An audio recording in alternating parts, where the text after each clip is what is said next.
মুখে মাস্ক আর পুরো বডি হচ্ছে ওপেন, এটা কি বলে হচ্ছে হালাল পদ্মাশীল। আপনি তো সেলসেলায় বেচতে যাবেন।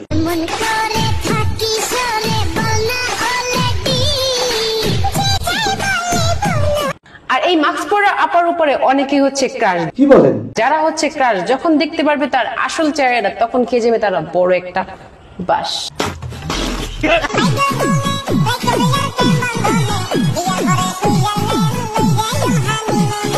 আপনি তাদেরকে হচ্ছে ওয়েট করে না, তারা হচ্ছে সবাই আপনাকে হানিমুনে নিয়ে যেতে চায়, আর হানিমুনে গিয়ে আপনার আসল চেহারাটা দেখতে চায়।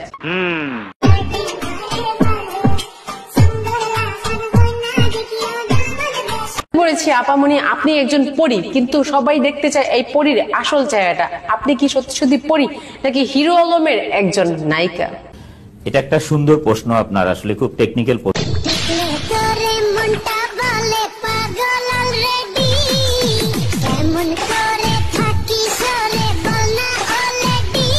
আরে আপা, আপনি চেহারাটা একটু দেখেন না। চাচাতো ভাইরা যে ওয়েট করে বসে রয়েছে কতক্ষণ ধরে আপনার এই চেহারাটা দেখার জন্য।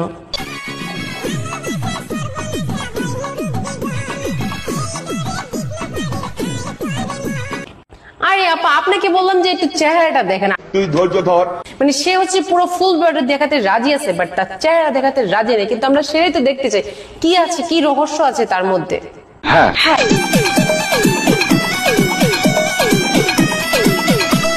বুঝলাম না চাচাতো ভাই, তোমরা কিভাবে হচ্ছে তার উপরে ক্রাশ খাইছো?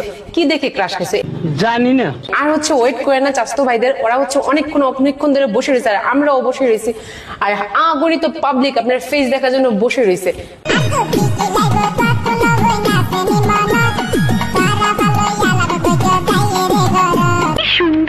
সব ধারণা পাল্টে গেছে। না, আমারও সব পাল্টে গেছে। আমি জানি না চাচাতো ভাই তোমাদের ধারণা কি পাল্টে গেছে কিনা, এখনো তার প্রতি তোমাদের ক্রাশটা কাজ করতেছে কিনা, একটু জানাই যাইও তোমরা।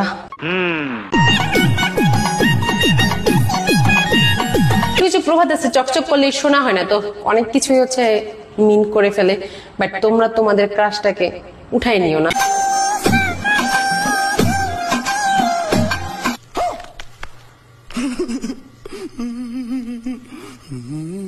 ওমা আপা, এইভাবে হচ্ছে আমি তোমার সাপোর্ট দিলাম আর তুমি এত বড় বাসটা দিয়ে দিলে। হ্যাঁ, বললাম যে তোমার উপর থেকে ক্রাশটা যাতে না উঠে, তুমি বয়ফ্রেন্ড নিয়ে ঘোরাফেরা করতেছো। বেচারা, মারো हमको जिंदा मत छोड़ो सालो।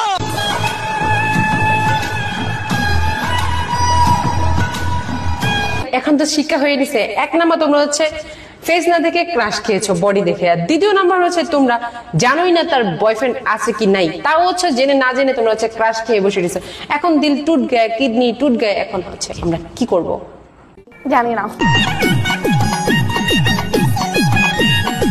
যাক, এত বলা করার পরে তার লাস্ট পর্যন্ত ফেসটা দেখেছে, বাট কি হইলো, এত কিছু দেখানোর পরও তার একটা বয়ফ্রেন্ড হয়ে গেল। আর বয়ফ্রেন্ড থাকার কারণে চাচাতো ভাইদের ডিলটা পুরোপুরি ভেঙে গেছে। এই দুঃখ কষ্টটা বলতে পারিনি। আফামনি, তুমি তো ফেসটা লুকায় রাখছো, তোমার বয়ফ্রেন্ডটাকে লুকায় রাখতা, তাহলে তো ছেলেদের মনগুলা ভাঙতো না। কেন এই কাজটা করলে? তুমি ঠিক কাজ করো নাই। সঠিক বলেছ।